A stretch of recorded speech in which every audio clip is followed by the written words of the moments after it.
کہ یہ عید جہاں ہمارے لیے بطور دوگانہ اللہ کے حضور ادا کرنے کا ایک ذریعہ ہے، وہیں عالم کے تمام انسانوں کو یہ پیغام بھی پہنچانے کا ذریعہ ہے کہ اسلام امن کا، سکون کا، بھائی چارے کا، امن اور آشتی کا مذہب ہے۔ یہ کبھی نفرت نہیں سکھاتا، یہ کبھی دشمنی اور عداوت اور نفرت اور بغض اور حسد اور کینہ کپٹ نہیں سکھاتا ہے۔ اس کا تعلق محض قلب سے ہے، دل سے ہے، اور اس دل کے اندر صرف اللہ کی محبت، رسول اللہ صلی اللہ علیہ وآلہ وسلم سے اور ان کی سنت سے اور ان کے طریقوں سے محبت کا جذبہ صرف یہاں ہوتا ہے۔ جس مومن کے دل کے اندر اللہ کی محبت ہو، رسول اللہ صلی اللہ علیہ وآلہ وسلم کے لیے محبت ہو، اس دل میں نفرت نہیں ہو سکتی، اس دل کے اندر بغض نہیں ہو سکتا ہے۔ وہ دل نفرتوں سے، عداوتوں سے، دشمنیوں سے خالی ہوگا۔ اس دل کے اندر احترام انسانیت ہوگی، ہیومینٹی کے لیے، عالم کے تمام انسانوں کے لیے ایک دھڑکتا ہوا دل ہوگا جو ہمیشہ انسانوں کے کام آنے کے لیے، انسانوں کے فائدے کے لیے وہ سوچ رہا ہوگا۔ تو عزیزان محترم، پہلا پیغام یہ ہے کہ ہم پیار والے لوگ ہیں، ہم امن والے لوگ ہیں۔ ہم اس دنیا کے اندر ہم نے ہمیشہ کوشش کی ہے کہ انسان ایک دوسروں سے پیار اور محبت کرنے والے بن کر کے رہیں، آپس میں کوئی دشمنی وہ قائم کر کے نہ رہیں۔ لہٰذا آج ہمارا یہ پیغام ہے کہ ہم وہ محبت کا پیغام پورے عالم کے انسانوں تک، بالخصوص ہندوستان میں رہنے والے ہمارے برادران وطن، ان تک بھی ہمارا یہ پیغام ہے کہ آج مسلمانوں نے 2 رکعت نماز ادا کر کے آپ کو یہ پیغام دیا ہے کہ ہم عبادتیں بھی انجام دیتے ہیں تو بڑے پیار سے انجام دیتے ہیں، بڑی محبت سے انجام دیتے ہیں۔ ہماری عبادت سے کسی کو تکلیف نہیں ہوتی، ہماری عبادت سے کسی کے معبد خانوں اور کسی کے مندروں اور کسی کے گرجا گھروں کو کوئی نقصان نہیں ہوتا ہے۔ یہ فرق ہوتا ہے امن والے اور محبت والے کے عمل اور اس کی عبادت سے۔ چنانچہ یہ ہمارے لیے بڑا فخر کا موقع ہے کہ ہم اپنی عبادتوں کو انجام دے رہے ہیں اور بڑے پرسکون انداز میں انجام دے رہے ہیں۔ اس کے لیے ہم کو اللہ کا شکر ادا کرنا چاہیے۔ عزیزان محترم، جب بات چلی ہے تو میں آپ سے کھل کر 2 باتیں عرض کرنا چاہتا ہوں۔ سب سے پہلی بات جو میں عرض کرنا چاہتا ہوں، اتفاق یہ ہے کہ آج ہم جس ملک کے اندر جی رہے ہیں، سانس لے رہے ہیں، یہ ملک ہمارا تھا، ہمارا ہے اور ہمارا رہے گا۔ اس ملک کے اندر ہندو کے ہاں کو ہم نے نکالا اور مسلمان کے میم کو ہم نے نکالا اور پیغام دیا پورے انسانوں کو، اور ہندوستان کے ہندو کو، مسلمان کو، یہاں رہنے والے تمام انسانوں کو کہ ہندو کی ہاں کو نکالو اور مسلمان کی میم کو نکالو اور جوڑ دو اور کہہ دو کہ ہم ہیں یہاں، ہم ہیں اس ملک کے رہنے والے۔ اور جب ہم یہاں کے ہیں تو پھر کوئی مائے کا لال اس ملک سے محبت کے تعلق سے ہماری محبت پر شک نہ کرے۔ اس ملک کی آزادی کے لیے، اس ملک میں جب بھی قربانی کی ضرورت پیش آئی ہے تو مسلمان آزادی کے لیے اور اپنی قربانی پیش کرنے کے لیے کبھی پیچھے نہیں ہٹا ہے۔ لیکن بڑی عجیب بات ہے اور بڑا افسوس کا مقام ہے کہ آج چند شر پسندوں نے اسلام اور مسلمانوں کے نام پر جو نفرت پھیلا رکھا ہے، اس نفرت کے تعلق سے میں آج آپ کو ایک پیغام دینا چاہتا ہوں، اور میں چاہتا ہوں کہ آپ اس پیغام کو محسوس کریں، فیل کریں۔ اور وہ پیغام یہ ہے کہ آج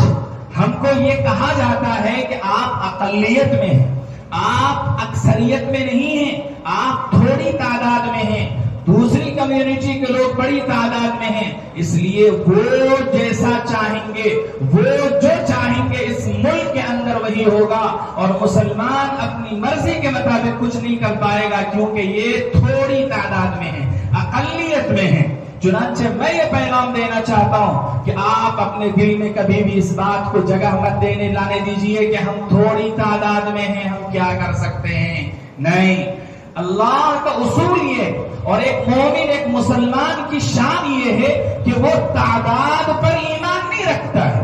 وہ قلت سے ڈرتا نہیں ہے کہ ہم کم تعداد میں ہیں اس لیے ہمارے حوصلے پست ہو، اس لیے ہم ہمت کو ہار جائیں۔ نہیں، مسلمان وہ ہوتا ہے جو کبھی تعداد پر کہ ہم تھوڑے لوگ ہیں، کمزور لوگ ہیں، تعداد ہماری کم ہے، میجورٹی ان کی ہے، اس لیے ہم تو دب کر کے رہیں گے، خدا کی قسم وہ مومن نہیں ہے، وہ مسلمان نہیں ہے۔ لا یخافون لومۃ لائم، مسلمان وہ ہوتا ہے جو کسی سے ڈرتا نہیں ہے۔ لا یخشون احدا الا اللہ، مسلمان صرف اللہ سے ڈرتا ہے۔ چنانچہ ہماری تاریخ یہ کہتی ہے کہ جنگ بدر ہو رہی ہے، فتح ہم نے حاصل کی ہے، 313 ہم تھے، تھوڑی تعداد میں تھے، ہمارے مقابلے میں 1000 تھے، وہ ہم سے زیادہ تھے، لیکن دنیا یہ کہتی ہے کہ جب جیت ہوئی ہے تو تھوڑی تعداد والوں کی ہوئی ہے۔ جنگ احد ہو رہی ہے، جنگ احد میں مسلمان صرف 700 ہیں اور کفار اور مشرکین کی تعداد 3000 ہے۔ دنیا یہ کہتی ہے کہ 700 جو کم لوگ تھے انہوں نے جنگ جیتی ہے۔ جنگ خیبر کا لے لیجئے، اس سے آگے جنگ حنین ہے، 12000 مسلمان ہیں، جبکہ کفار اور مشرکین کا دندناتا ہوا لشکر 20000 سے زائد کی تعداد میں ہیں۔ وہ ہمیشہ کثرت میں تھے، زیادہ تھے، مسلمان ہمیشہ کم تھے، تھوڑی تعداد میں تھے، لیکن پھر بھی جنگ جیتی ہے مسلمانوں نے، جنگ جیتی ہے مسلمانوں نے، اور یہ پیغام مسلمانوں نے دیا، کم من فئۃ قلیلۃ غلبت فئۃ کثیرۃ باذن اللہ، کہ تھوڑی سی جماعت جو ہوتی ہے وہ بڑی جماعت کے اوپر غالب آ جایا کرتی ہے اللہ کے حکم سے، اللہ کی مدد سے، اللہ کی نصرت سے۔ تو پہلا پیغام میں یہ دینا چاہتا ہوں اللہ کے لیے، اس دل کے اندر یہ احساس کمتری مت پیدا ہونے دینا مسلمانوں کہ ہم تو کم تعداد میں، ہماری تعداد ہی کیا ہے اور ہم کر ہی کیا سکتے ہیں۔ خدا کی قسم یہ احساس اگر پیدا ہو گیا تو تمہارے ہاتھ رہتے ہوئے بھی تم نہتے ہو جاؤ گے، تمہارے اندر حوصلہ ہوتے ہوئے بھی تم بے حوصلے کی زندگی گزارنے پر مجبور ہو جاؤ گے، تمہارے اندر قوت اور طاقت ہوتے ہوئے بھی ضعیف، کمزور، ناتواں، نحیف لوگوں کی طرح زندگی گزارنے پر مجبور ہو جاؤ گے۔ لہٰذا یہ پیغام یاد رکھیں کہ اس دل کے اندر احساس کمتری نہیں آئے گا، ہم کبھی بھی اپنے حوصلے کو توڑنے والے نہیں ہیں، ہم ہمیشہ اس دھرتی کے اوپر زندہ رہیں گے، اللہ کے اوپر بھروسہ رکھ کر کے زندہ رہیں گے، اللہ کے اوپر توکل اور یقین کر کے زندگی گزاریں گے، اور دنیا کو ہم یہ پیغام دیں گے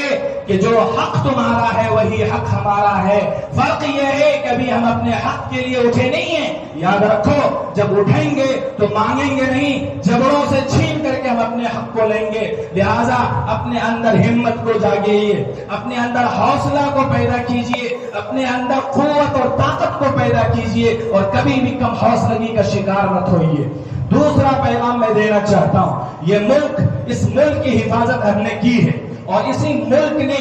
1947 میں جب آزادی حاصل کی ہے تو ہمارے بزرگوں نے اس وقت کے تمام مجاہدین سے، چاہے وہ فریڈم فائٹر ہندو ہوں یا مسلمان، سکھ ہوں یا عیسائی، ہر ایک نے مل کر اپنے اپنے مذہب کے بارے میں، اپنے اپنے ریلیجن کے بارے میں یہ سوچا تھا کہ آگے ہم زندگی کیسے گزاریں گے۔ چنانچہ 1938 میں یہ بات اچھی طرح آپ یاد رکھیے، 1937 اور 38 کے اندر باضابطہ انڈین کانسٹیٹیوشن کے اندر شریعہ اپلیکیشن ایکٹ پاس کیا گیا۔